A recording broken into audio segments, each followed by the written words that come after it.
It will change the way that you hear certain things. The recording of Over the Rainbow that is included on this is quite amazing.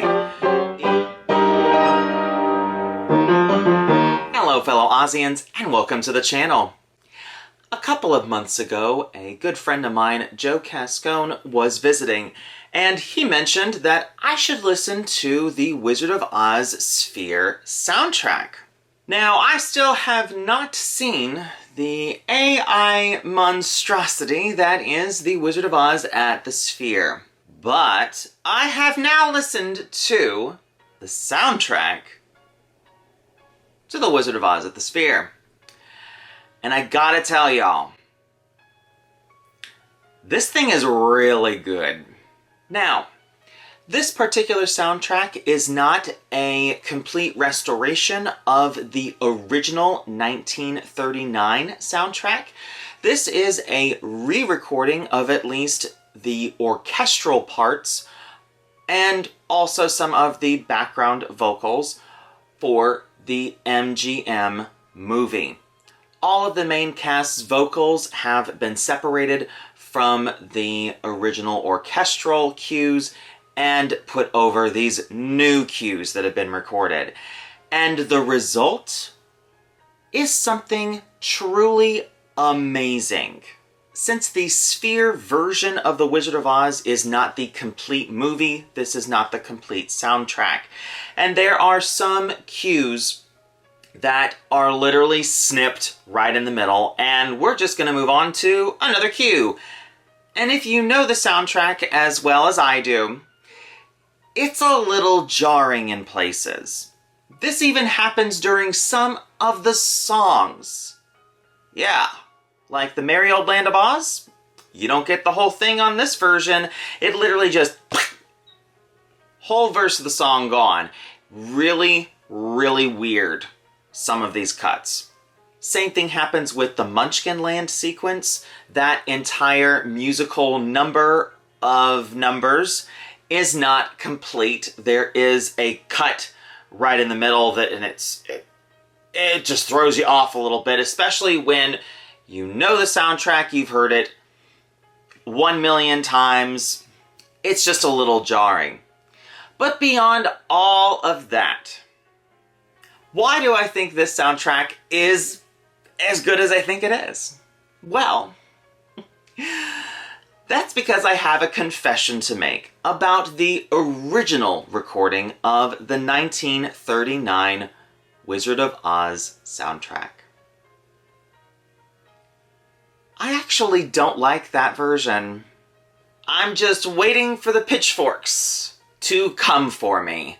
But I actually have always had a slight problem with that soundtrack, and it's really the sound quality of that soundtrack. It is first and foremost mono, and it's not a very good mono recording.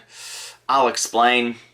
One of the things that you notice, especially upon hearing this new recording of the soundtrack, is that there are a lot of instruments I just did not know were there in the soundtrack. But they're there. I went back and listened to the original recordings. They're there. You just can't hear them. And it's because of the microphones that they had at the time that they were using to record the soundtrack back in 1939. Part of the reason why it's so inconsistent is because those microphones were very primitive compared to microphones of today. They can't capture the same depth of instruments that you can hear on this soundtrack. And there are certain times in the original recording where certain instruments really stick out. And the reason why is because the microphones at that time could pick up those instruments better and more clearer than other ones. Now, this new recording has tried to stay as close to the original as possible. It is amazing what they've been able to achieve with this soundtrack to make it sound like the original, but so much better. The listening experience on this is quite amazing.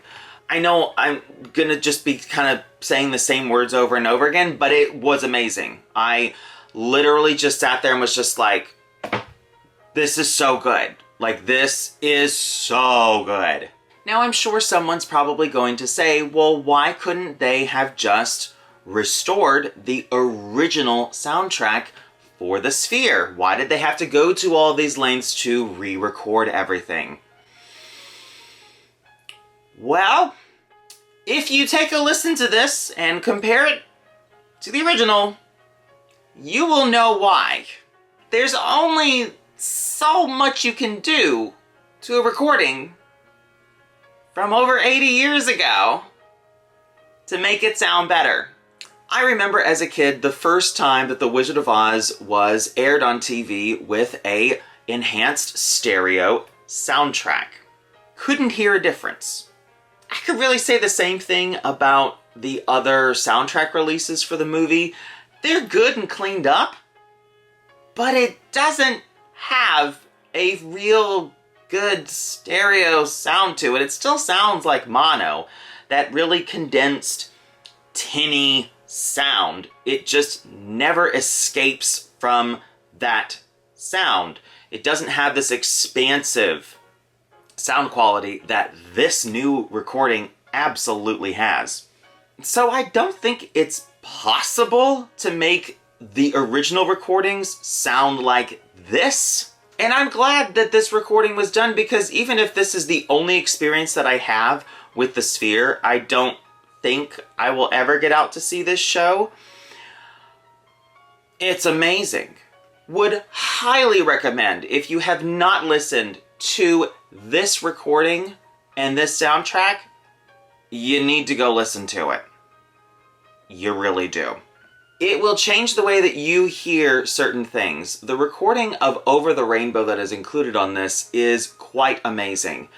It literally sounds like you're there and it's being played live and Judy Garland is singing and there's the orchestra and you're just getting it live.